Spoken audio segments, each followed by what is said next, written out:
Bonjour à tous, euh, bonjour au peuple congolais, à la diaspora congolaise. Gervais Birangué ici pour un nouveau live. Nous sommes aujourd'hui le 10 décembre, mardi le 10 décembre 2019 et nous allons continuer notre série sur le rêve congolais. Et aujourd'hui le sujet est toujours focus sur comment est-ce que nous allons utiliser la procédure pour les nouveaux politiciens pour commencer à régler nos problèmes au Congo-Brazzaville dans la presse assaut. N'oubliez pas que cette procédure, c'est la procédure que nous commençons à mettre en place pour commencer à partager avec les Congolais à quoi va ressembler la presse assaut. Et nous commençons toujours par les leaders politiques et nous sommes en train d'expliquer comment nous allons utiliser leurs moyens, une partie des moyens des leaders, pour que les salaires des leaders politiques pour aider le Congo à commencer la petite reconstruction de manière basique. D'abord, et pour responsabiliser nos politiciens. Nous allons d'abord essayer d'aller rajouter les autres ici dans notre network.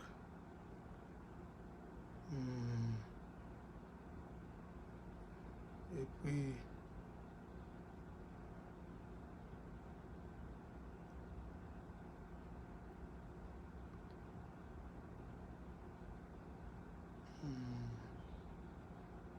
Nous allons continuer tout à l'heure.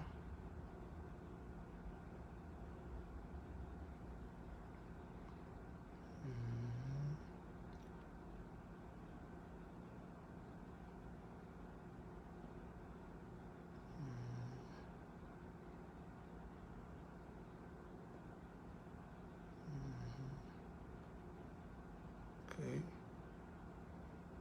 Ici on a ajouté un peu et puis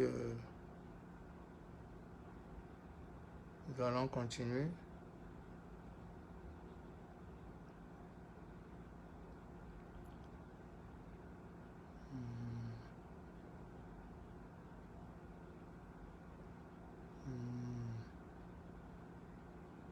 Dark City.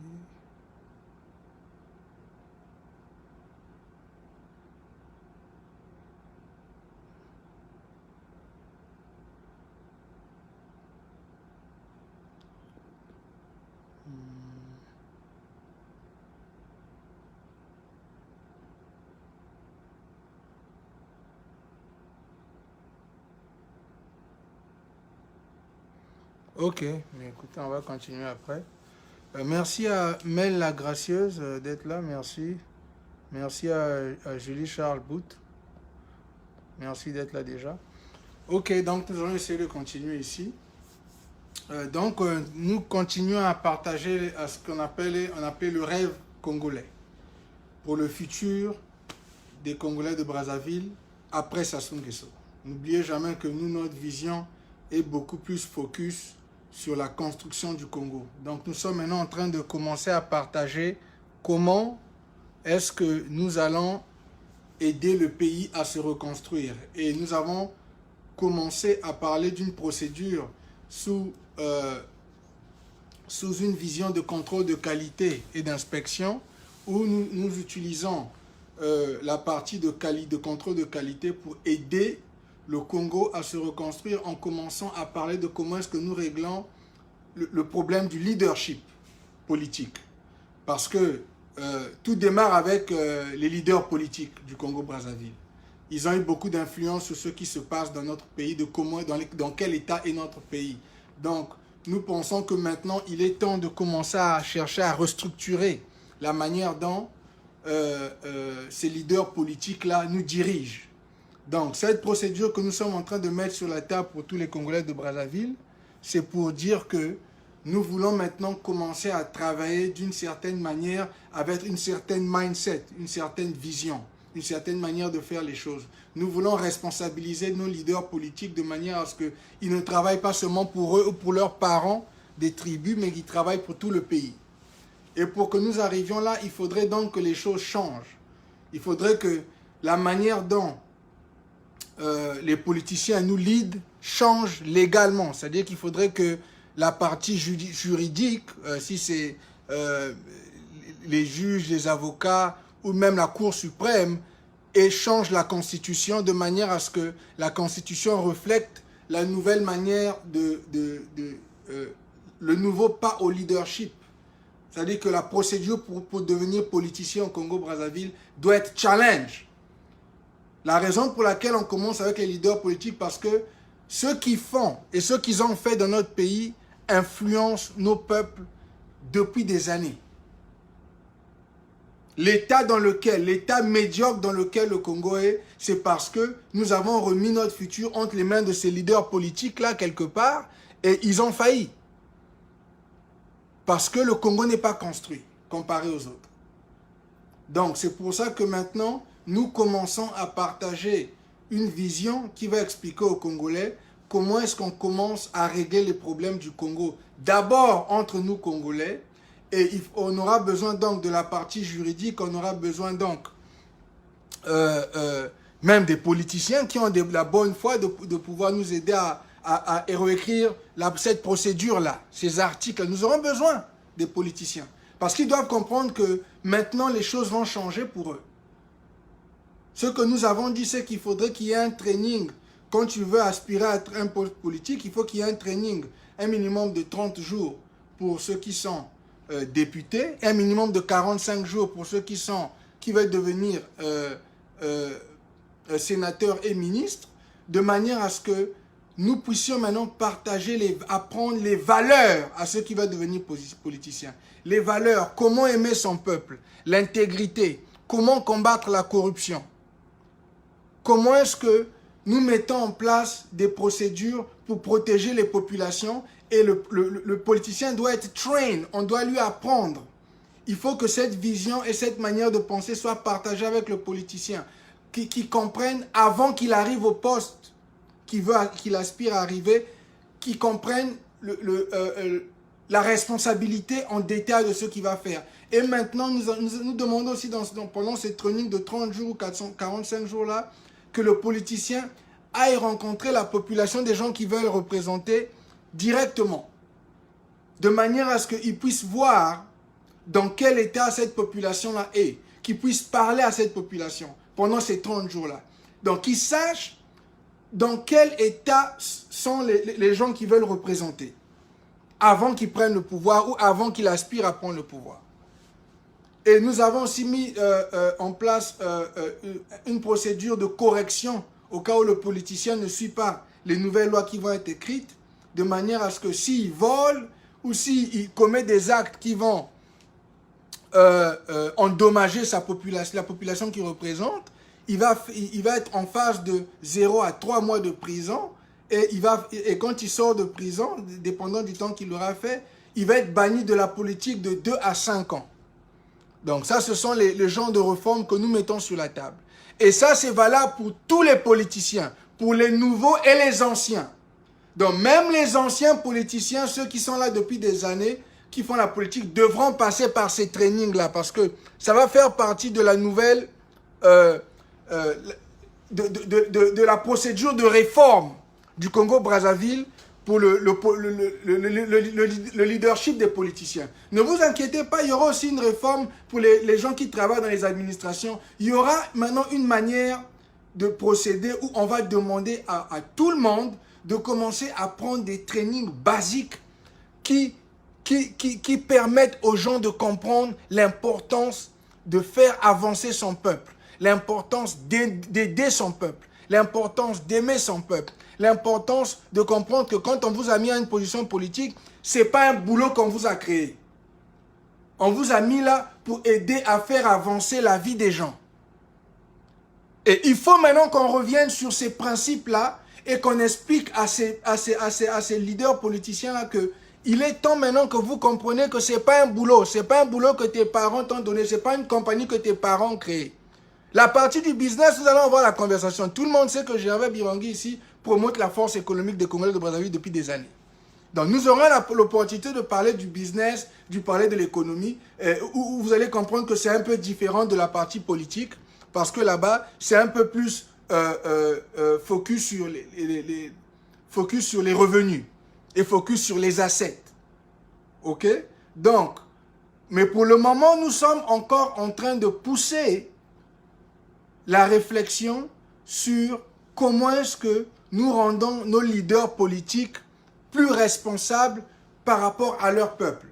Parce que les 40 ans de M. Denis Sassou Nguesso nous ont démontré que ils s'en foutent du peuple. Parce que leur vie a avancé, ils vivent des vies de privilèges, ils se sont enrichis pendant des décennies, mais la vie du peuple n'a pas avancé. Donc, il faut maintenant que la procédure politique, les leaders politiques, soient mis sous une procédure de contrôle de qualité qui va permettre qu'ils apprennent maintenant à aussi faire avancer la vie de leur peuple pendant qu'eux-mêmes, ils sont en train d'avancer personnellement dans leurs ambitions politiques. Donc, nous sommes donc en train de maintenant, comme on dit aux États-Unis, lay down the ground. Hein?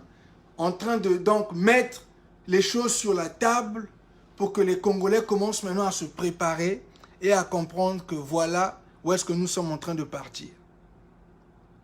C'est pour que les Congolais comprennent que maintenant, nous allons travailler de manière différente. Comme on a encore dit, je vais répéter, les lois devront être changées.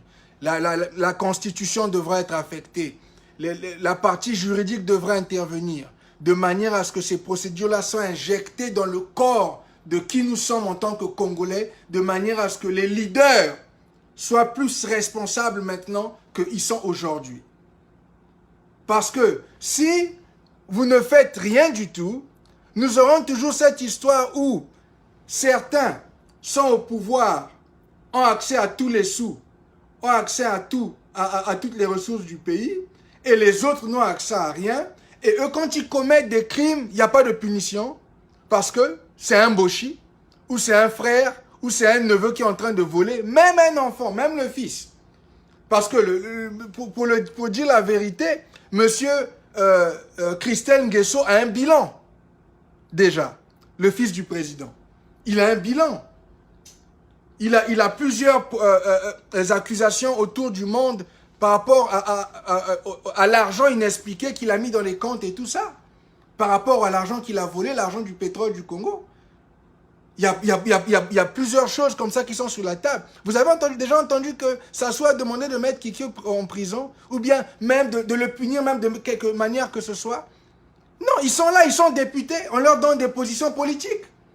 Parce qu'ils attendent que Christelle le remplace, comme on vient de voir ce que Bongo vient de faire au Gabon. Hein? Moi, je suis marié à une femme qui a des origines aussi gabonaises. Donc, nous sommes en train de voir avec beaucoup de dégoût ce qui se passe au Gabon. Vous êtes au Gabon maintenant à la 3e génération d'un Bongo.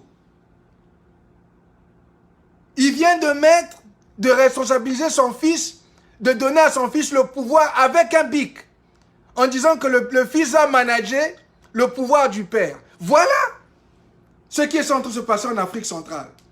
Et tout ça, c'est supporté, cautionné par la France, vous qui êtes votre France que vous adorez tant. Donc nous vous voyons venir. Nous voyons venir ce que vous pourriez emmener au Congo. Nous voyons déjà ce que vous essayez de faire. Donc ils sont passés à la 3e génération des Bongo déjà au Gabon. Père, fils, maintenant petit-fils. C'est ça que nous voulons au Congo-Brazzaville. Quand vous me voyez venir parler de mettre la procédure politique sous un système de contrôle de qualité et d'inspection, je sais pourquoi je dis ça. Je le dis et je parle avec beaucoup de confidence parce que je sais que si nous ne le faisons pas, nous allons nous retrouver avec un autre Nguesso. Parce que c'est comme ça qu'eux, ils fonctionnent. C'est ça. C'est comme ça qu'ils fonctionnent. Donc, il faut que le peuple congolais comprenne que ceux qui veulent venir dans le futur, qui veulent influencer la manière dont les lois vont se faire, la manière dont le pays va être construit, la manière dont les Congolais vont leader les choses, ceux qui vont leader le Congo, les gens doivent comprendre que doivent comprendre ce que nous voulons faire, comparé à ce que vous voyez déjà sur la table avec les Kiki Nguesso et les autres. Et le Parti congolais du travail, et donc la jeunesse du Parti congolais du travail. De quoi eux ils sont faits? Quel est leur mindset? Les Nguesso, on connaît comment ils font. On ne vient pas là pour venir perdre du temps aux gens ou bien, ou comme on dit aux États-Unis, to try to look cute. Ou pour vouloir se faire des noms sur la toile. Moi, j'ai pas besoin. J'avais dit ça avant, je veux le dire très clairement pour que les gens ne... Vous pouvez prendre ça comme vous voulez, hein, je veux le dire. Qu'on se faire des noms. Moi, j'ai un nom depuis le pays. On va maintenant d'abord se dire les vérités entre nous. Je n'ai pas besoin de me faire un nom ici aux États-Unis. J'ai un nom depuis le pays. Je sais qui je suis. Voilà. Disons-le nous. J'ai un nom depuis le pays. Les gens qui me connaissent savent qui je suis. Donc, je n'ai pas besoin de venir ici essayer d'impressionner les gens, me faire un nom aux États-Unis. Je fais parce que je veux partir, je veux que mon pays soit construit. Je veux apporter ma contribution en tant que Congolais au Congo-Brazzaville. C'est pour ça que vous me voyez ici. Parce que si on ferme notre gueule, on va avoir un autre Nguesso au pouvoir. On sait déjà. Ils viennent de le faire au Gabon devant nos yeux. Ils sont à la 3e génération de Bongo. Ah oui. C'est ça. Quand on vous parle, les gens pensent que nous, on veut vous emmerder. Hein? Ces gens-là, ils n'en ont rien à foutre de vous. Nous sommes obligés de venir expliquer des procédures pour aider le pays à challenge la manière dont les leaders là, nous lead aujourd'hui. Hein? J'ai écouté M. Tsati Mabiala, je veux le dire encore, je n'avais pas envie de parler de ça, mais parce que c'est tellement triste. Qui a fait une interview là, il y a quelques jours. Et ce que j'ai trouvé triste dans son discours, quand il parle pour expliquer dans quel état le Congo est, et comment est-ce qu'eux ils dealent avec le pouvoir en place, il est encore en train de nous ramener à comment c'était bien quand Pascal Lissouba était président. Quand le président Pascal Lissouba était président pendant la démocratie. Donc, vous voyez qu'il reconnaît lui-même que c'était dans le passé qu'ils essayaient de faire les choses de manière correcte. Mais depuis que M. Sassou et ses gens ont gagné la guerre de 97 avec l'aide des Angolais et de la France, qu'est-ce que le Congo est devenu? Qu'est-ce qu'ils ont fait du Congo? C'est ça. Et M. Tsati Mabiala, qui représente aujourd'hui, soi-disant, l'opposition, et qui est à la tête d'un des plus grands partis de chez nous, l'UPADS. Mais quand j'entends même mes frères qui sont dans l'UPADS, ou mes frères qui sont restés attachés à la vision du professeur Pascal Lissouba, ça n'a rien à voir avec ce que M. Tsati Mabiala est en train de faire aujourd'hui en tant que leader politicien, puisque c'est une des personnes dont nous parlons ici, quand nous parlons d'ajuster la procédure pour les leaders politiciens. M. Tsati Mabiala est concerné dans ça. Dans cette procédure-là qu'on va ajuster. C'est pas seulement, on n'ajuste pas seulement pour les gens du PCT, on ajuste pour tous les partis politiques congolais. C'est tous ces politiciens-là qui vont devoir s'ajuster à la nouvelle manière de faire les choses. Et si vous ne faites pas avancer la vie du peuple, vous allez aller en tôle. Et vous allez être banni de la politique quand vous sortez de prison. C'est ça. Donc il est en train de ramener que les choses étaient bien, machin, quand le président Pascal Lissouba était président. Mais depuis là, qu'est-ce que vous avez fait? Qu'est-ce que vous avez fait depuis là avec l'UPADS, avec le soi-disant leadership de l'opposition? Qu'est-ce que vous avez fait pour pointer à M. Sassou Nguesso les dégâts dans lesquels le pays est? Comment sont vos propres populations que vous représentez? Si on laisse les gars du PCT, parlons des gars de l'UPADS, à quoi ressemble le Nyari, la Bouenzela, le Koumou aujourd'hui? Hein? C'est parce que je n'ai pas envie de rentrer dans cette discussion-là. On va passer toute la nuit ici. C'est pour ça que vous nous voyez parler comme ça. Après, on va dire que voilà, Gervais Birangui nous a manqué de respect. Oh, c'est notre petit, c'est le neveu. Pourquoi il parle comme ça? Mais même si je suis votre neveu ou votre petit, je ne suis pas content du bilan du travail que vous avez fait après qu'on ait chassé le professeur Pascal Lissouba. Vous êtes des politiciens aussi, les Kolela et tout ça. Tout ça là, c'est des politiciens. Pendant qu'on brûlait le poule, vous étiez où? Quand Sassou bombardait le poule, vous étiez où? Il n'y avait pas de leadership. Vous avez fermé vos gueules, vous avez accompagné les massacres avec lui. En silence. Vous voulez qu'on parle? C'est ça qu'on essaie de vous dire. Nous, on ne peut plus accepter des gens qui vont nous leader, qui s'en foutent de l'état dans lequel le peuple est. mais qui sont payés 5 millions de députés, 7 500 000 sénateurs, 15 millions de ministres, ou les gens qui ont des nominations politiques. Vous êtes payés des millions de francs CFA, vous vivez des vies de privilèges, mais votre peuple a reculé de 60 ans. Et nous devons rester tranquilles. Les gens me demandent, mais Gervais, toi tu n'es pas un politicien, pourquoi est-ce que tu viens parler des procédures politiques? Parce que si on ne parle pas des procédures politiques, ou si on ne parle pas de comment est-ce que les choses doivent se faire, nous allons avoir un autre 30 ans ou 40 ans d'un Nguesso ou d'un Congolais qui va nous emmener dans les mêmes conneries qu'on a vécues les 60 dernières années. Nous devons maintenant adresser cette partie de leadership politique de manière à ce que les politiciens comprennent que la vie des Congolais doit avancer. Je répète, cette procédure de contrôle de qualité et d'inspection va forcer le politicien, quand je dis bien forcer le politicien congolais, à travers les nouvelles lois qui vont être écrites, à maintenant servir le peuple. La moitié de son salaire va être remis au peuple qu'il représente, à travers une commission qu'on va mettre en place, une commission de contrôle de qualité et d'inspection. Le rôle de cette commission aura le rôle de redistribuer cet argent dans les districts ou dans les régions que le politicien représente, de manière à ce qu'on commence à régler les petits problèmes d'abord. Nous ne parlons pas encore de l'économie, l'argent qui vient... l'argent qui vient du gouvernement, nous ne parlons pas encore de ça. Nous parlons d'abord de la moitié du salaire du politicien qu'on va remettre, qu'on va essayer d'utiliser pour aider les populations pendant que le politicien est là. Et que le politicien doit être préparé maintenant, doit être trained. Il doit maintenant avoir un peu plus de responsabilité sur ce qu'il fait par rapport au peuple qu'il représente. Et que s'il ne suit pas, il va faire la prison et il va être banni de la politique. Ça, c'est quelque chose qui doit devenir normal chez nous. Et nous allons pousser ça dans la presse à sous. Ceux qui vont venir commencer à mettre les choses en place dans la partie de transition, ces lois-là doivent être mises en place. C'est pour ça que vous me voyez, j'ai demandé la participation des juristes. J'ai demandé la participation des Congolais qui savent comment est-ce que les histoires de loi se passent, la Constitution et tout ça, qui viennent nous aider. Et les politiciens.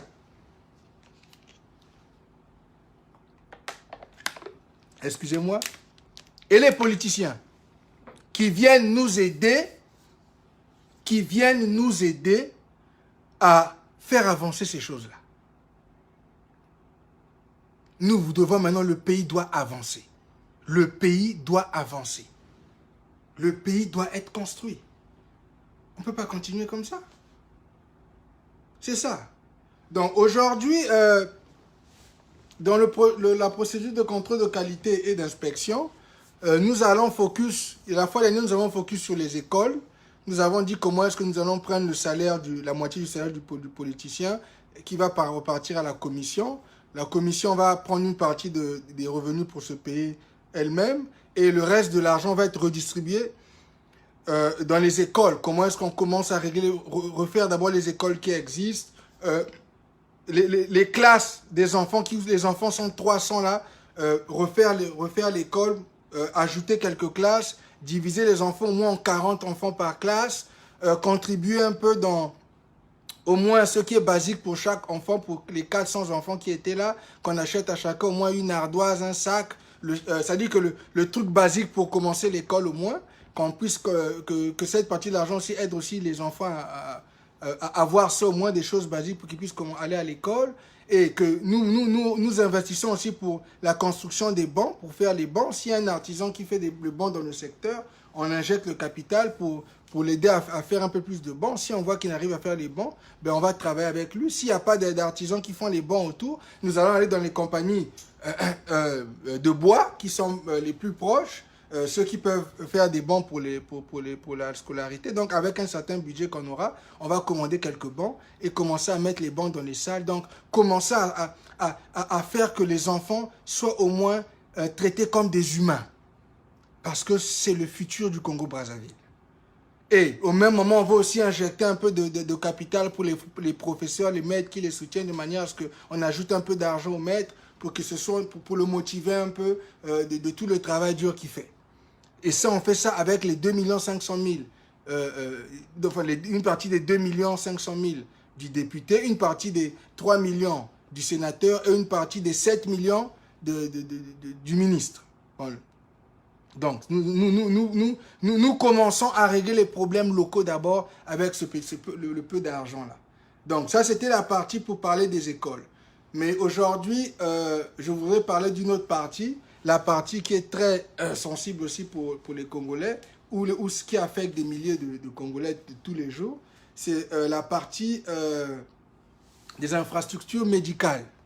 La partie médicale. Comment est-ce qu'on peut aider, même si on n'a pas l'argent, c'est pas suffisamment d'argent pour construire un grand hôpital, mais comment est-ce que cette petite quantité d'argent peut nous aider à commencer à aider un peu à intervenir dans les petits problèmes médicaux que les gens ont dans leur district, que les gens ont autour. C'est-à-dire que qu'est-ce qu'on peut faire pour commencer à aider à faciliter la vie du peuple, alléger un peu les douleurs, alléger un peu tout ce qui se passe où il n'y a aucune infrastructure, il n'y a pas de médicaments et tout ça. Comment est-ce qu'on peut commencer à dealer avec cette situation-là? C'est une situation qui est très sensible.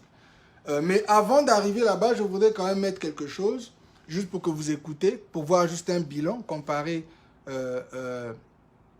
un pays d'Afrique à un autre, au nôtre, juste pour que vous écoutiez. Je vais juste mettre une vidéo et mettre pour que vous puissiez écouter ce qui se passe. Chaque jour apporte de nouvelles preuves de l'engagement du président Issou Mahamadou. L'hôpital de référence est un exemple éloquent. C'est un succès de taille. Cet hôpital démontre avec quel brio la capacité de la 7e République dans la recherche des intérêts du Niger. Ce que l'opinion attendait, c'était des résultats. Ils sont là, patents. Un hôpital général de référence. Il dispose de toutes les commodités. Un hôpital de 4e niveau, disent les spécialistes. Son bloc opératoire est composé, tenez-vous bien, de 14 salles d'opération, dont 2 pour les urgences. Ils seront plus de 1000 personnes à travailler dans cet hôpital. Et ce n'est pas tout. Le Niger fera venir en appui aux médecins nigériens des spécialistes chinois, turcs, cubains. L'hôpital dispose de 23 chirurgiens. Ils enregistrent déjà entre 50 et 80 consultations par jour. De janvier à nos jours, une soixantaine de personnes ont été opérées avec succès. Dans les années à venir, nous assisterons sans doute à une baisse drastique des coûts d'évacuation des malades nigériens vers l'étranger. Coût estimé à plus de 5 milliards de francs CFA par an. L'hôpital général de référence ne sera pas un lieu où seuls les riches viendront se soigner. Il aura un caractère social. Le Nigérien lambda pourra sans grande difficulté accéder à cet hôpital. C'est aussi ça l'équité. Et puis, de nombreuses pathologies qui ne peuvent pas être prises en charge au niveau des autres hôpitaux du Niger le seront à l'hôpital de référence. La capacité de ce bijou est de 500 lits. Cet hôpital est l'un des symboles les plus manifestes de la coopération entre Pékin et Niamey. Malgré l'éloignement, le Niger et la Chine ont tissé des relations économiques et amicales. Le Niger a besoin de la Chine pour son savoir-faire et la Chine a besoin du Niger pour ses ressources naturelles. Aussi, la Chine considère le Niger comme un des plus importants partenaires en Afrique, car le Niger est riche en minerais et la Chine est friande de ressources naturelles dont regorge le Niger. La Chine, cette terre de civilisation millénaire, cette terre qui a vécu sous 24 dynasties et plus de 400 empereurs, est un acteur incontournable de la coopération internationale de la gouvernance mondiale. La Chine incarne aujourd'hui un nouveau modèle de partenariat efficace, pragmatique, bref, c'est la réelle politique. L'hôpital de référence, cette véritable merveille technologique, est un exemple de coopération entre Pékin et Niamey. Son plateau technique, outre les salles d'opération, dispose de nombreuses autres salles d'imagerie médicale. Et mieux, vous avez les résultats des examens en temps réel. C'est la high technology. Certains ont cru à une chimère en raison de l'agacement d'une minorité de Nigériens dont la stratégie est de créer sciemment un univers virtuel de polémique et de délation. Le succès est là, palpable. Malgré tout, le chef de l'État est resté humble. Pour lui, c'est le Niger qui compte. Comme à l'accoutumée, le président Issou Mahamadou n'a pas la prétention de dire qu'il a gagné seul, même si son implication personnelle a pesé lourd dans la réalisation de cet hôpital. Car tenez-vous bien, c'est le plus grand hôpital d'Afrique de l'Ouest. Son coût, environ 45 milliards de francs. Voilà. Je voulais juste pour donner une idée de ce que les autres font, hein, quand on parle de la santé, avant que je commence à parler pour nous-mêmes, juste pour que vous ayez une idée de comment est-ce que les autres fonctionnent. Et vous voyez même, il a même parlé aussi du président, comment est-ce que c'était vu, mais vous voyez que ils sont en train de construire leur pays. Ils ont pris les Chinois comme partenaires. Ils sont en train de construire l'un des plus grands hôpitaux d'Afrique de l'Ouest. Vous voyez, les autres, ils sont en Afrique comme nous. Bon, je vais maintenant donner juste un résumé, hein, de maintenant notre beau pays, le Congo-Brazzaville. Notre beau pays, le Congo-Brazzaville.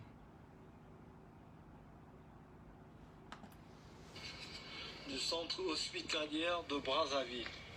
Voilà. Voilà, je vous montre la réalité.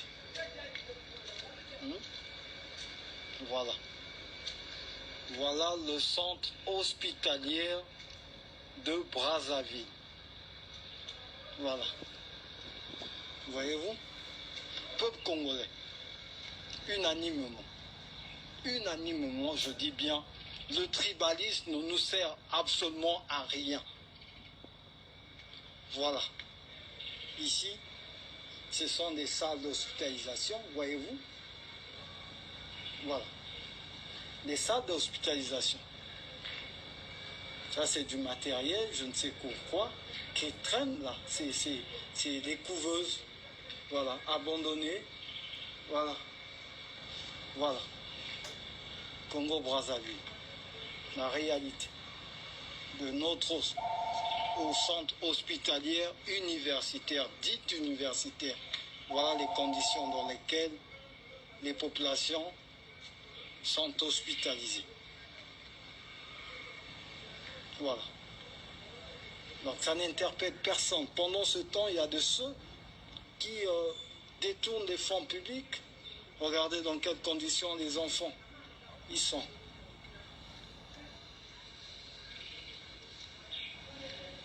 C'est la bouche de son roi, votre âme serviteur.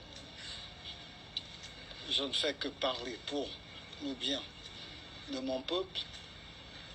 Voilà, les bâtiments sont vétustes. Les salles, ça présente de la misère, de la médiocrité. Merci. Congo-Brazzaville. Congo-Brazzaville, mon pays. Quel héritage allons-nous laisser aux générations futures? Est-ce allons-nous assister à un groupe de gens, une bande de personnes qui ont pris ce pays en otage? Voilà la bourse, le centre universitaire de ce pays, le plus grand hôpital de Brazzaville. Mes chers, population congolaise, je vous en prie, prenez-y conscience. Le tribalisme ne sert à rien. Le tribalisme, je dis encore, le tribalisme ne sert à rien. Tant que nous ne serons pas unis, ceci n'est que le début du commencement. Voilà, un centre hospitalier universitaire transformé en une brousse. les conditions d'hospitalisation sont médiocres, critiques, la salubrité n'en parlons plus, les personnels soignants très mal formés pour certains. Voilà les conditions.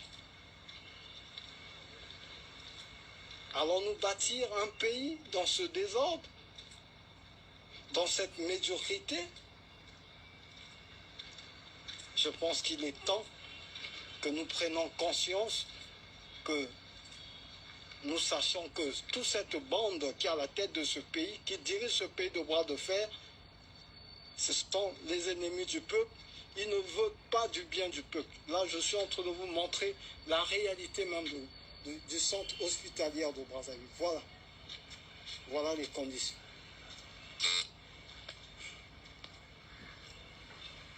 Voilà les conditions. Les conditions. Ok, on va s'arrêter là. C'était juste pour que vous ayez une idée. Hein, mes frères et sœurs? Pour que vous ayez une idée de ce qui se passe.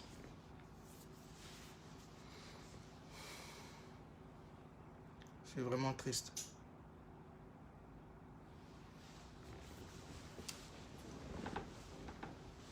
C'est vraiment triste. C'est vraiment triste, ce qu'on est en train de voir ici. Vous voyez la différence entre nous et les autres. Vous voyez la différence entre nous et les autres. C'était juste pour montrer la différence entre nous et les autres. On nous fait croire que le pays là on ne peut pas construire. Ça, c'est un seul hôpital. On est en train de struggle depuis 40 ans avec un hôpital. C'est ça. C'est pour ça que vous nous voyez venir parler ici. Les gens veulent nous parler de partis politiques, de positions politiques, de je vais être ministre, je vais être ceci. Mais regardez votre pays. Le pays n'est pas construit. Vous n'arrivez même pas, même un hôpital, on n'arrive pas à faire. C'est ça. Donc, il fallait quand même que je montre ça, qu'on voit un peu la différence entre nos frères d'Afrique, de l'autre côté, et nous-mêmes. Et que je vienne maintenant pour expliquer pourquoi est-ce que nous sommes en train de pousser cette procédure de contrôle de qualité et d'inspection. Pourquoi est-ce que nous voulons le faire? C'est parce que nous voulons maintenant que les problèmes des populations soient adressés en commençant par la moitié du salaire du politicien congolais. Parce que le politicien congolais n'a pas l'air de comprendre l'importance de sa population. They don't care. Ils s'en foutent. Eux, tant qu'ils ont leur salaire de 5 millions, 7 millions 500 000, 15 millions, et les autres qui aspirent à venir chercher ces mêmes salaires-là sont prêts à tuer les autres. Ils s'insultent tous les jours sur les médias, vous les voyez? Ils veulent même s'entretuer. Avant même d'être arrivés au pouvoir, ils veulent même s'entretuer là. Parce que ce qui les intéresse, c'est le paycheck. Mais régler ce genre de problème-là, régler le problème des Congolais là, qui n'ont pas d'hôpitaux, on ne les voit pas. On ne voit pas le leadership politique dans ça. C'est pour ça que maintenant nous sommes en train de mettre sur la table une procédure qui va forcer les politiciens à care. Donc à avoir de l'amour et de la compassion pour les gens qui représentent. Parce que l'homme politicien existe pour servir le peuple. Et ils ont complètement chamboulé la position du leader politique dans notre pays. Ils pensent que c'est des gens qui créent des boulots, que ça leur est dû. Ils sont allés faire des études quelque part, ils pensent qu'on doit les payer parce qu'il a fait des études. Ça n'a rien à voir avec la politique. C'est ça. Ils sont complètement confus sur c'est quoi la politique. Et vous les voyez là, même ma génération, ils sont en train de se battre. Il y en a qui pensent qu'ils vont venir nous garder dans la même médiocrité. Vous avez entendu mon frère parler là. La médiocrité que M. Sassou nous a mis depuis les 40 dernières années. Et Kiki Ngeso. Parce qu'eux tous, ils sont au pouvoir. avec sa sœur Claudia et tout ça. C'est eux tous, les députés. Ils sont tous au pouvoir. C'est ça. Il faut adresser ces problèmes médicaux là. Mais bon, moi je vais rester dans le rêve congolais. Parce que c'est ça que nous on est en train de pousser ici. Le rêve congolais. Comment est-ce que nous implémentons ce rêve congolais? En commençant à responsabiliser nos leaders politiques. Hein mes frères? Comprenez. Les choses doivent changer. Les choses doivent changer. L'après Sassou Nguesso, les choses doivent changer. Les lois doivent être réécrites.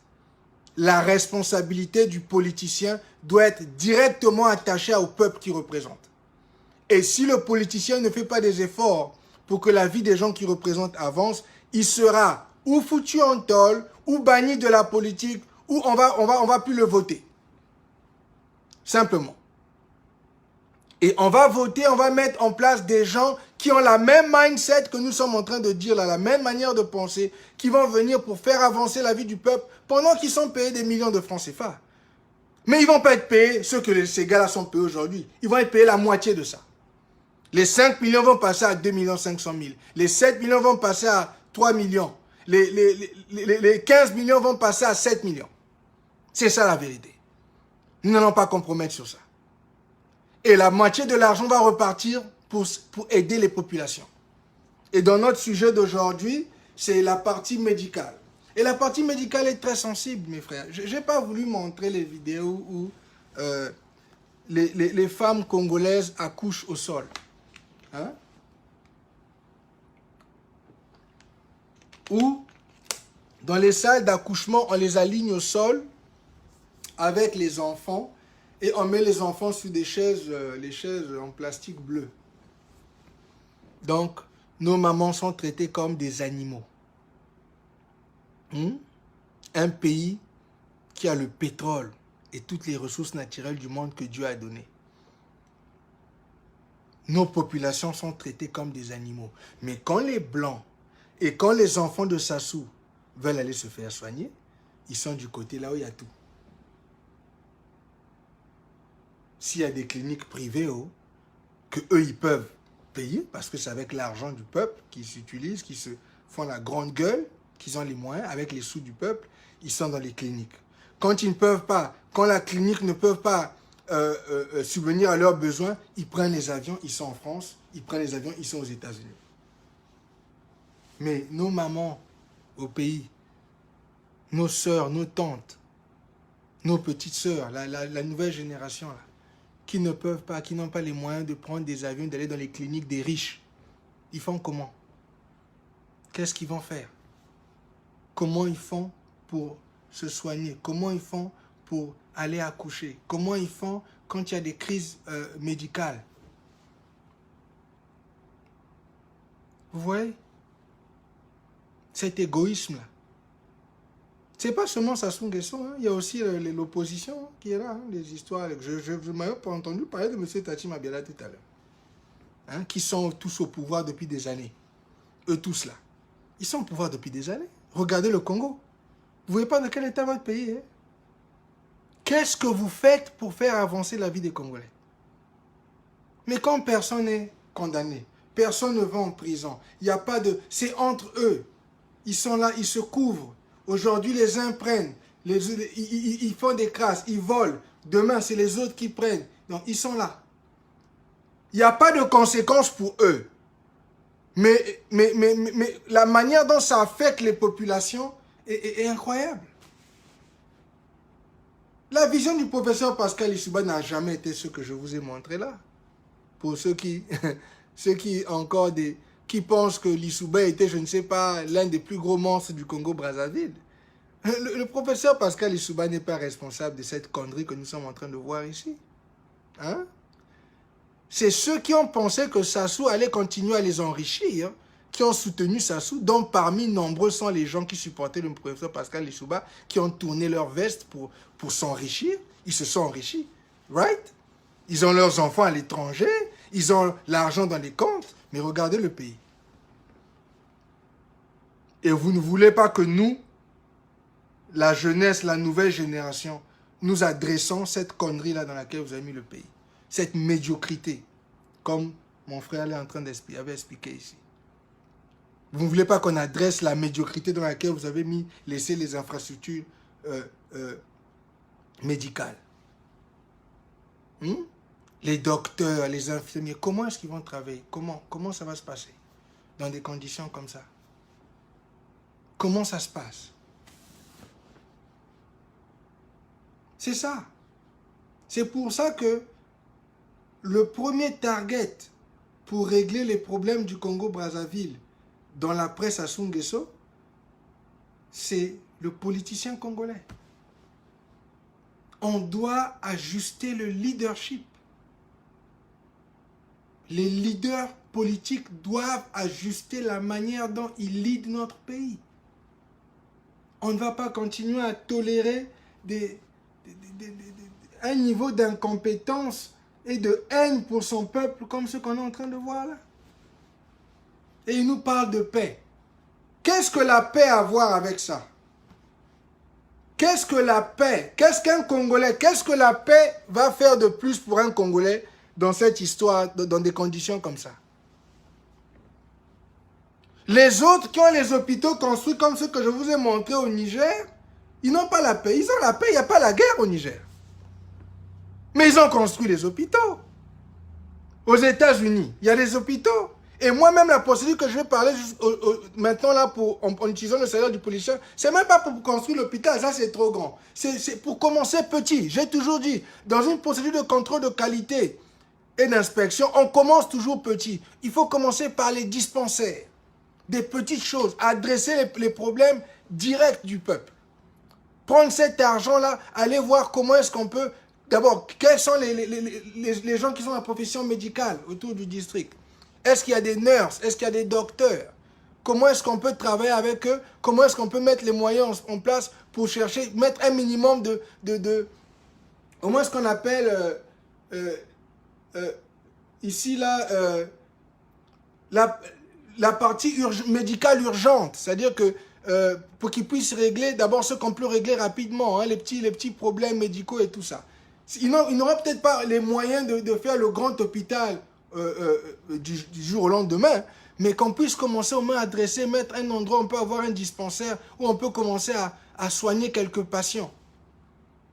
Aider, c'est-à-dire alléger cette histoire de souffrance où il n'y a pas d'hôpitaux, il n'y a pas d'infirmerie, il n'y a rien. Donc, il faut peut-être faire des petits dispensaires d'abord, un petit dispensaire avec cet argent-là. Mettre un petit minimum pour couvrir les trucs basiques, du genre le paludisme, si quelqu'un a une plaie et tout ça. C'est-à-dire que la partie basique médicale, les trucs pour sauver la vie de quelqu'un rapidement, qu'on peut avoir sans beaucoup de moyens. Avoir des petites places comme ça, des petits dispensaires. Et nous aurons besoin des nurses, des docteurs, des gens qui sont là, qui ont donc ces licences médicales, qui peuvent travailler avec nous, avec la commission, et le politicien. Le politicien va devoir aller demander là-bas au pays, à ceux qui vont être au leadership, de mettre les moyens, de continuer à investir les moyens pour qu'on passe du petit dispensaire à l'infirmerie, à l'hôpital. Moi, personnellement, mon rêve, en ce qui concerne la partie médicale, comme nous sommes dans le rêve congolais, c'est que chaque département du Congo ait un très grand hôpital. Pas un seul. Le CHU, qui n'arrive même pas à sauver la vie des gens où il n'y a rien. Que chaque département ait un grand hôpital. Comme nous ici, là, aux États-Unis, où chaque État a des grands hôpitaux. Ils ont même plusieurs grands hôpitaux ici. On peut le faire chez nous aussi. Mais il faut qu'il y ait maintenant la bonne volonté, l'amour du peuple venant de nos leaders. C'est ça qu'on est en train de dire ici. Hein, mes frères et sœurs? C'est ça que nous sommes en train de dire.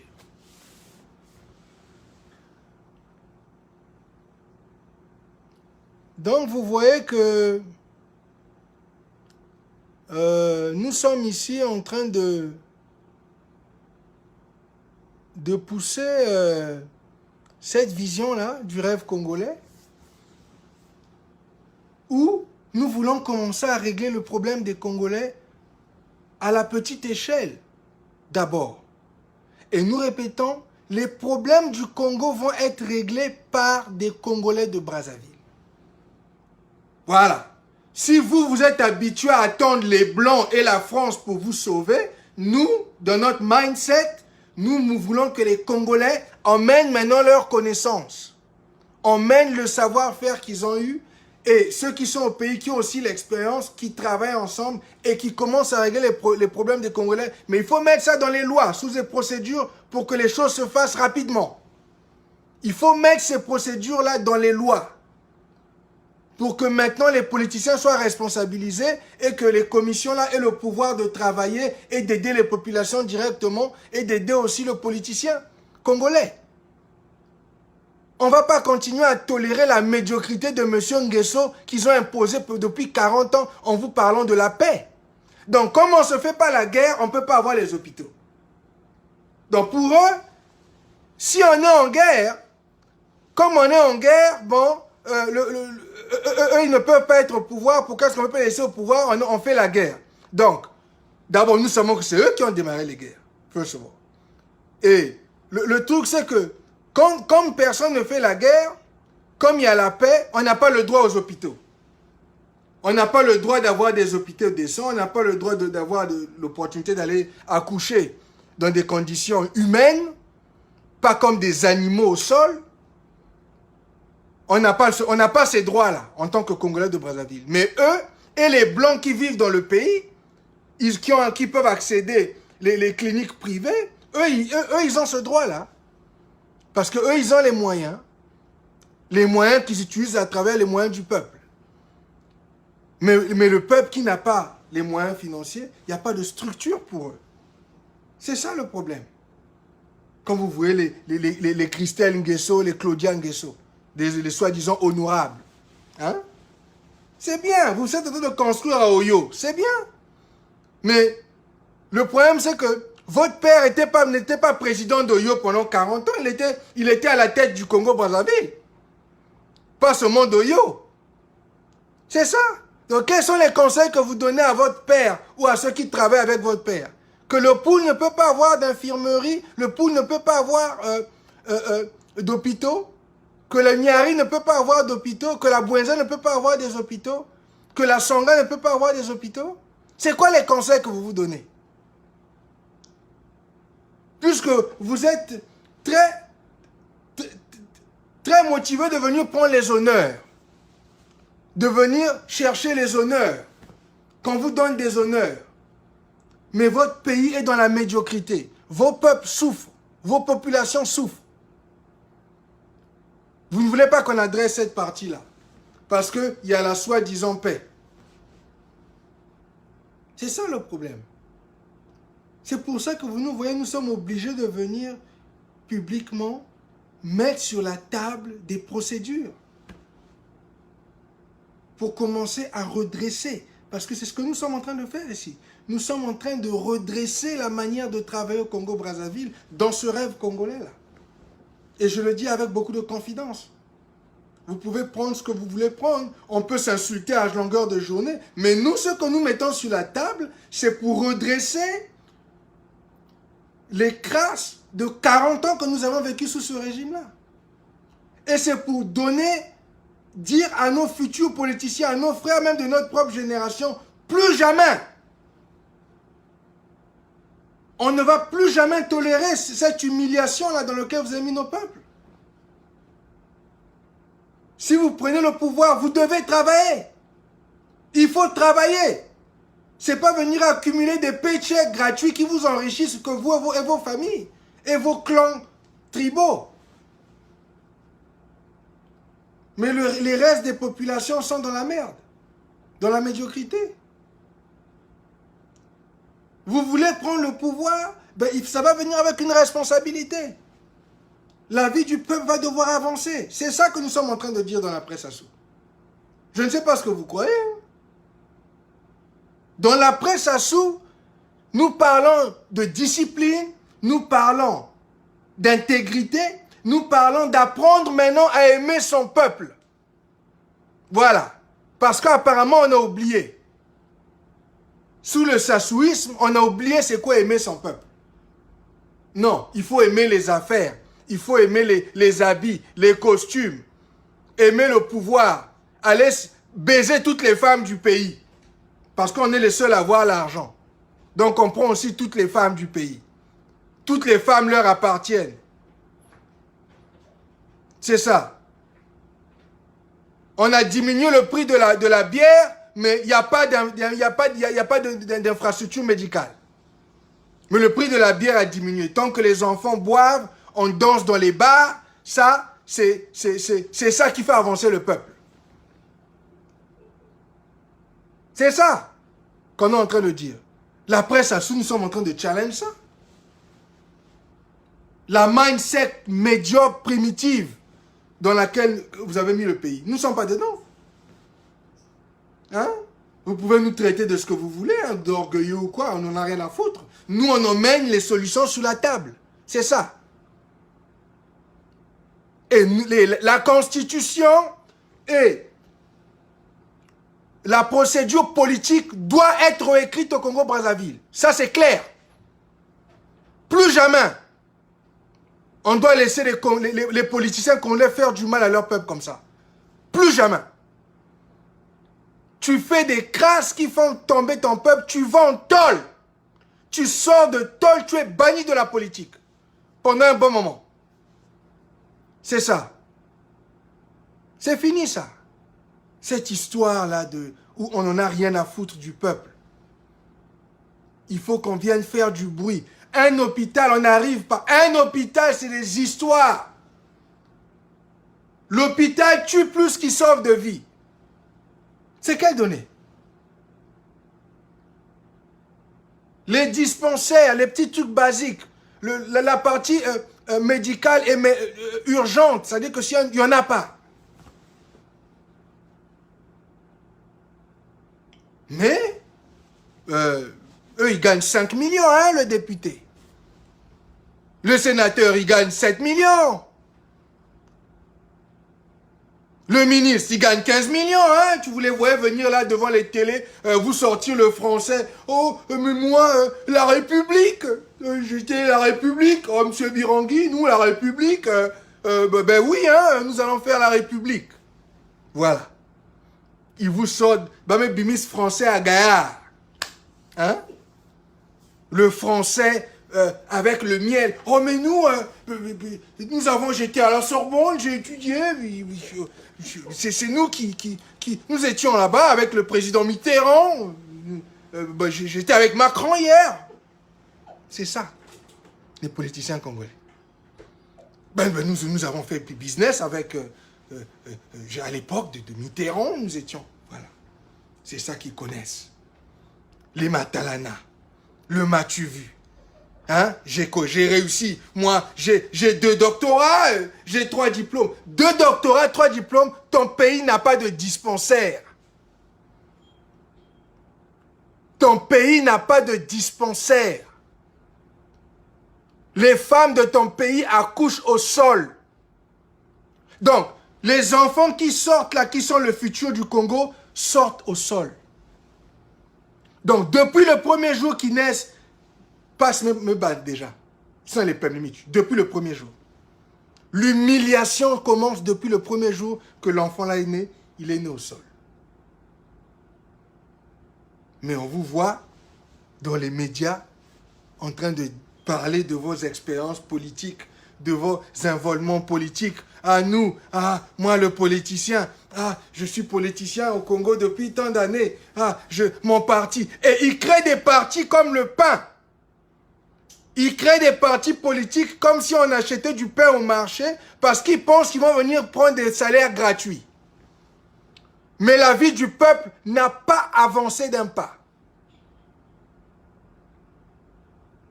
Et nous, on doit se taire. On doit rester là, ben applaudir, ben applaudir, ben. Ah, bravo. Ah, monsieur le politicien, bravo. Ah, quel parti? Au l'UPC, au l'UAD. Il y a tellement de partis politiques, on ne sait plus qui est qui. Mais qu'est-ce que ces partis-là font pour la population qui est humiliée, qui est torturé, qui est traité comme s'il n'existait pas. Qu'est-ce que vous faites pour le peuple congolais? C'est ça que nous sommes en train de dire ici. Et vous devriez répondre. Dans la presse à sous, ceux qui ont commis des dégâts vont répondre devant le peuple et la justice. Et ceux qui vont venir vont devoir ajuster le tir sous une nouvelle situation de contrôle et de qualité d'inspection où nous allons nous assurer que les politiciens serrent son peuple. Tu ne serres pas le peuple, tu vas aller en tôle. Et tu seras banni de la politique. Nous n'allons plus jamais laisser les politiciens humilier notre peuple comme ça. C'est fini ça. Et je m'adresse à vous tous. Que vous soyez du Parti congolais du travail, de l'UPADS ou de je ne sais pas de quel parti, vous devez bien entendre ce que je suis en train de dire. Plus jamais. Et ne venez pas me faire des leçons de morale politicienne parce que vous avez mis mon pays dans la merde. On est fatigué de l'humiliation. Et nous allons nous rassurer qu'on ajuste ça. Et ça, je vous le dis. Et je ne suis pas seul. Hein. Ne pensez pas que c'est parce que c'est moi qui parle du contrôle de qualité dans cette procédure pour les politiciens que je suis le seul à penser comme ça ou à vouloir travailler comme ça. Il y a les autres qui sont là aussi. Nous ne sommes pas dans les blagues. Nous n'allons pas vous laisser continuer à humilier le peuple. Traiter les Congolais comme des animaux, comme s'ils n'avaient pas de valeur. Vous pensez qu'il n'y a que le blanc qui existe, il n'y a que la France qui a le droit de vivre? Ou les Français? Parce que vous avez changé les gens des 2-3 nationalités, vous pensez maintenant que vous êtes arrivés, quoi. Que ceux qui sont restés au pays là-bas n'ont pas le droit de vivre comme des humains. Hein, messieurs? Messieurs les politiciens. Nous allons dealer avec ça. Vous êtes les premiers avec lesquels nous allons dealer. Dans la presse à sous.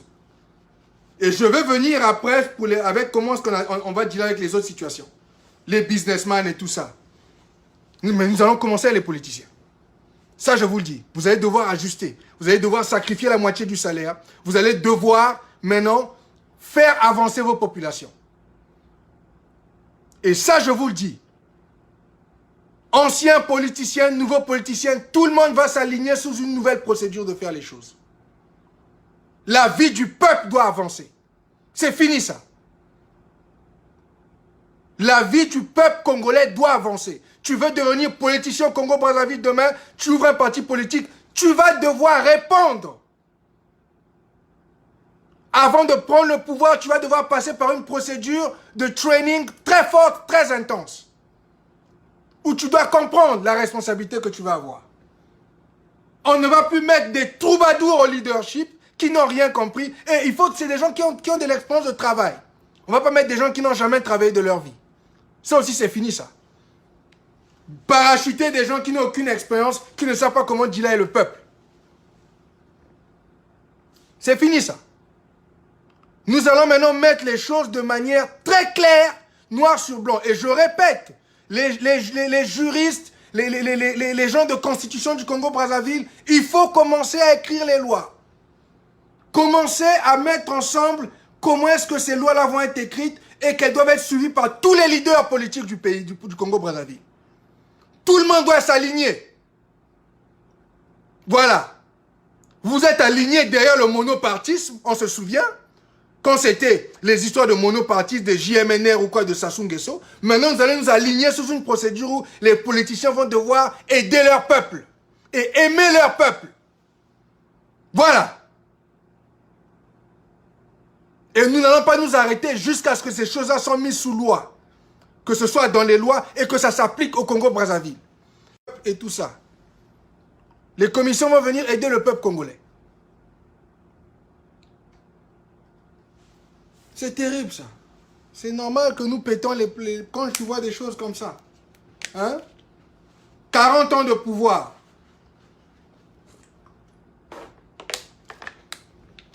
Merci ma chérie. Ma pauvre femme qui me donne même le truc pour me suivre, elle me voit en train de transpirer tellement je suis énervé à cause de la médiocrité dans laquelle vous avez mis mon peuple. on doit venir là crier, pédaler sur vos conneries. Parce que ça nous dépasse. Hein? C'est terrible ça. Nous allons travailler. Le politicien congolais va travailler et va mériter ses millions de francs CFA. Ça, je vous le dis.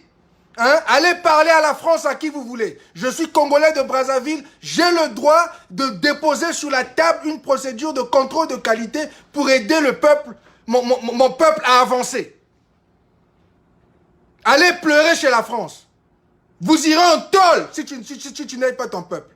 Et vous allez être banni de la politique. Allez pleurer ce que vous voulez. La presse, on n'est pas dans les blagues. Ça, je vous le dis. Vous pensez qu'on vous embête quand on est en train de parler comme ça? Vous avez vu les dégâts dans lesquels vous avez mis le peuple? Vous avez vu les dégâts? 40 ans de ça? Hein? Vous vous gênez pas? Vous vous gênez pas? Que vous êtes dans les pays, vous avez pris les nationalités, vous êtes tous en France là-bas. Ah, je suis français. Mais il y a les hôpitaux en France, messieurs. Hein? Vous allez chez vous, vous voyez pas qu'il n'y a pas d'hôpitaux? Il y a les routes en France. Vous allez chez vous, il n'y a pas de route. Le minimum basique, vous n'avez pas, vous êtes content. Et vous venez jouer les intellos à la télé ou dans les médias. Il n'y a aucune construction de votre pays. Vous traitez votre peuple comme des gens qui n'ont pas de... On dirait que ce n'est pas des gens.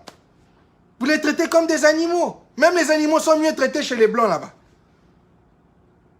Hein, messieurs? Gênez-vous quand même. À un moment donné, il faut se gêner.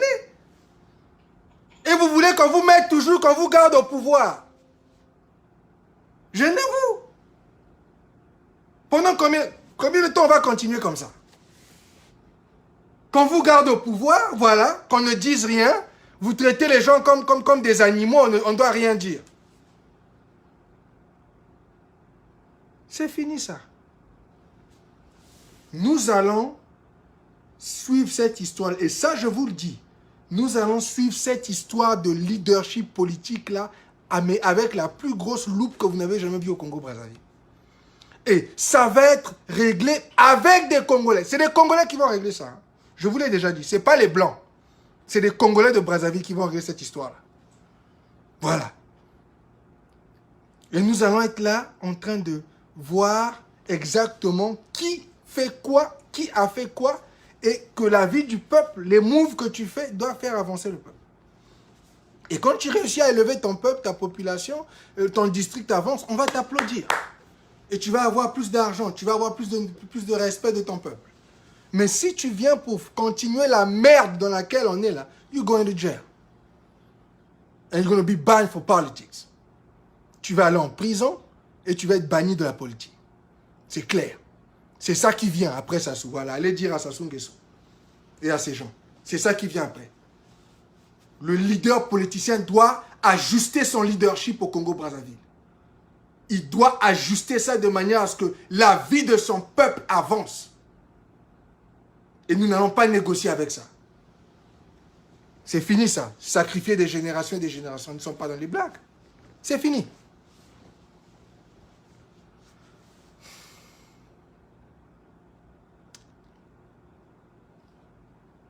Je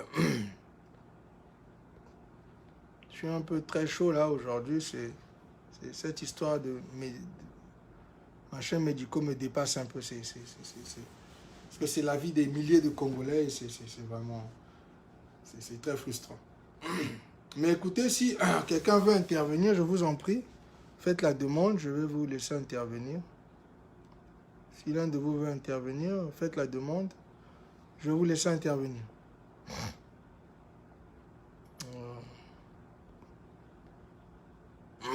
Ou envoyez-moi un message et je vais essayer de vous connecter si vous voulez intervenir.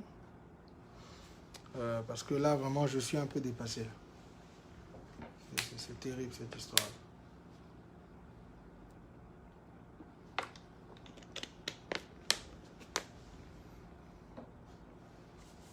Si vous voulez dire un mot, je vous en prie, envoyez-moi un message. Je vais vous ajouter et puis vous allez partager votre opinion sur ce que nous sommes en train de vouloir faire dans le rêve congolais. Responsabiliser nos politiciens, leur demander de faire un sacrifice, de donner la moitié de leur salaire pour qu'on puisse réinjecter ce salaire-là dans la vie des populations qui servent, pour commencer à régler les problèmes rapidement d'abord avant qu'on deal avec les problèmes de FMI et les problèmes de l'argent du gouvernement et tout ça. Donc aujourd'hui, c'était un peu pour focus sur la santé, qu'on puisse au moins aider à avoir des dispensaires d'abord, et des petits trucs d'infirmerie. Si on ne peut pas construire les hôpitaux avec le peu d'argent là, mais qu'on commence au moins déjà à régler les problèmes de dispensaires, mettre des petits dispensaires, qu'on parle à ceux qui sont dans le corps médical, les infirmières et tout ça, les infirmiers, s'il y a des docteurs, c'est bien, s'il y a aussi des étudiants qui ont un peu d'expérience, qui peuvent aider la population, donc qu'on les mette au travail, qu'on les supporte. Donc, cette partie de l'argent des politiciens vont aider à ce qu'on commence à régler les problèmes un peu locaux d'abord, avant qu'on attende l'argent qui vient du gouvernement. C'est ça qu'on essaie de pousser ici. Et on veut aussi que le politicien soit responsabilisé, qu'il comprenne que son leadership et le temps qui reste au pouvoir va être influencé par comment est-ce que la population qui représente avance. Il faut qu'il y ait une connexion directe. Et c'est ça que cette commission-là va essayer de nourrir, d'apprendre, d'essayer d'alléger les douleurs en mettant le politicien un peu plus proche de son peuple et à voir comment est-ce qu'on peut régler les problèmes rapidement. Mais c'est les Congolais qui doivent vider cette partie-là. C'est les Congolais de Brazzaville qui doivent faire ça. Et c'est ça que nous sommes en train de pousser. Donc, si vous voulez intervenir, je vous en prie, faites la demande. Donc, aujourd'hui, j'ai Mel la Gracieuse, merci. J'ai Julie Charles Bout qui est là, merci. J'ai du Tonga Otsaro, merci. J'ai mon frère, le docteur Dimitri Mpoua. Tu vois, le docteur Mpoua, c'est ça qu'on est en train de dire ici. On aura besoin d'une nouvelle mindset pour que les choses avancent. Et nous devrons responsabiliser plus nos frères politiciens. Ils devront être accountable de l'état dans lequel la population est. Ils devront donner la moitié du salaire. Et ils devront avoir ces trainings-là pour apprendre à aimer le peuple, comment combattre la corruption et tout ça. De s'assurer que leurs intérêts personnels est aussi quelque part attaché au peuple qu'ils représentent, parce que le peuple qu'ils représentent, leur vie doit avancer. Et c'est ça en fait quelque part. Merci à Roland Newman, merci à Jean-Claude Kibonzi Bissila. Pasteur, merci beaucoup. Merci à Desti Carmen Mawawa. Merci à Ghislain Bouillot Vanda. Merci grand frère, merci d'être là. Merci à mon petit frère Joe Curtis. Ben, on est là, tu vois, tu sais, on continue le combat, Joe. On va continuer à pousser ça. La mindset doit arriver au pays. La mindset de construction doit se faire. L'accountability doit arriver. Il faut qu'on tienne nos politiciens accountable et que la vie du peuple avance. Merci à mon frère Abel Placide Ombessa. Merci à Voisier. Merci au grand frère Albert Lombo. Oui, comme tu vois, nous sommes en train de faire ce qu'on peut faire, le grand frère. On essaie de maintenant partager la vision future de la presse à Sungesso. Les politiciens vont devoir être accountables à leur peuple. Et s'ils ne font pas des choses qui font avancer le peuple, ils vont se retrouver en prison et ils vont être bannis de la politique. Il faut maintenant que la vie des populations avance.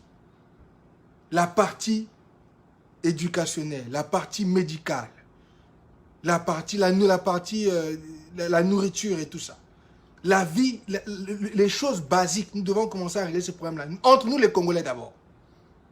Et nous devons passer des nouvelles lois attachées à la Constitution qui vont faire que les leaders du futur vont maintenant devoir réagir d'une certaine manière qui fait avancer le peuple. C'est ça qu'on est en train de pousser maintenant, le doyen Lobo. Merci à mon grand frère Brice Ngwaka, merci beaucoup grand. Merci à Gilda Sonyangue, merci. Merci à Michel Floria, merci à mon frère Bernard Pungui dans le combat. Merci beaucoup Bernard pour ce que tu fais, toi-même tu sais. Tu as parlé de la tolérance zéro. Nous ici on a poussé le contrôle de qualité et d'inspection. Et c'est à peu près la même chose parce que la tolérance zéro aussi, c'est pour se rassurer que les gens sont intègres et que ceux qui ne subissent pas, qui ne suivent pas les procédures pour faire avancer le peuple seront corrigés, iront en prison et seront bannis de la politique. Donc c'est dans le même sens. Et ceux qui ont déjà commis des crimes avant dans le passé, après que ça soit parti, ben, ils vont devoir faire la justice et le peuple. Ça, c'est très clair. Et merci à Joris Chibinda. Merci mon frère Joris, ça fait longtemps que je ne t'ai pas vu. Merci beaucoup. Donc c'est un peu ça. Je vais encore donner quelques minutes. Hein, si il y a quelqu'un qui va intervenir, envoyez la demande. Et je vous ajoute. Et puis vous pourrez intervenir. Sinon, comme on vous dit, nous sommes dans une nouvelle manière de voir les choses. Nous sommes dans une nouvelle vision. Et nous sommes dans la positivité et nous nous battons pour la construction du Congo-Brazzaville. Hein, pour ceux qui ne comprennent pas, c'est la construction du Congo-Brazzaville. Le rêve congolais. Quand je parle du rêve congolais, c'est de ça dont je parle. Ce genre de procédure-là pour faire avancer les choses dans le futur. C'est le rêve congolais. Comment est-ce qu'on le construit? Ça va être sous la discipline, sous l'amour et sous le fait que la vie des peuples doit avancer. Pendant que chacun aussi avance dans ses carrières personnellement, si tu es en train de t'enrichir, tu es en train tu gagnes des millions en tant que politicien, ben, la vie de ton peuple, ou le SMIGA à 80 000 francs CFA, doit avancer aussi. Tu dois maintenant avoir une influence positive. Pas seulement que la médiocrité. Les gens ne font que pleurer. On doit arrêter de pleurer. Il faut maintenant travailler. On doit arrêter de pleurer, il faut travailler. Il faut travailler. On doit travailler, construire le Congo-Brazzaville. C'est ça. Et les nouveaux leaders politiques ou la nouvelle classe politique qui va prendre le pouvoir après Sassou Nguesso doit être focus sur mettre les Congolais au travail et faire avancer la vie des Congolais. Qu'on ramène ce sens de dignité-là, qui est de la dignité. Hein? Que les gens soient fiers d'être Congolais. Pas seulement parce qu'on a la Weston, qu'on ne fabrique pas Jean-Marc Weston au Congo. Jean-Marc Weston n'a pas créé un boulot au Congo. Voilà, il faut aussi qu'on a compensé. Mais je viendrai parler de cette partie-là quand je parlerai de la partie économique. Hein, quand je m'adresserai aux businessmen et tout ça, je viendrai dans mes prochaines vidéos, j'expliquerai ce phénomène-là, où vous êtes en train de promouvoir des choses qui ne font pas avancer les choses dans vos pays. Ça ne crée pas de boulot dans vos pays, ça ne fait pas avancer vos pays, mais vous rendrez les autres riches. Parce qu'il y a aussi ce complexe-là que nous, on a, les Congolais de Brazzaville. Vous êtes là toujours en train de pousser les brands, les trucs des autres, mais votre propre pays n'avance pas. Ou même les gens qui essaient de faire des choses chez vous ne sont pas supportés par leur propre peuple. Donc, ça, c'est une autre discussion, c'est la force économique. Je parlerai de ça un peu plus tard. Mais pour le moment, nous sommes focus encore sur la responsabilité des politiciens congolais. Bon, mais écoutez, donc merci encore à tous. Vous aurez l'opportunité d'écouter ma voix encore d'ici là. Et merci à mes frères de Congolais debout. Nous allons continuer à faire avancer les choses. Hein, et nous allons continuer à partager avec vous le rêve congolais qui est directement attaché à la construction du Congo-Brazzaville dans la presse Sassou Nguesso. Merci encore à vous tous. Que Dieu vous garde. Et je vous remercie encore pour le soutien. Que Dieu vous garde tous. Bye.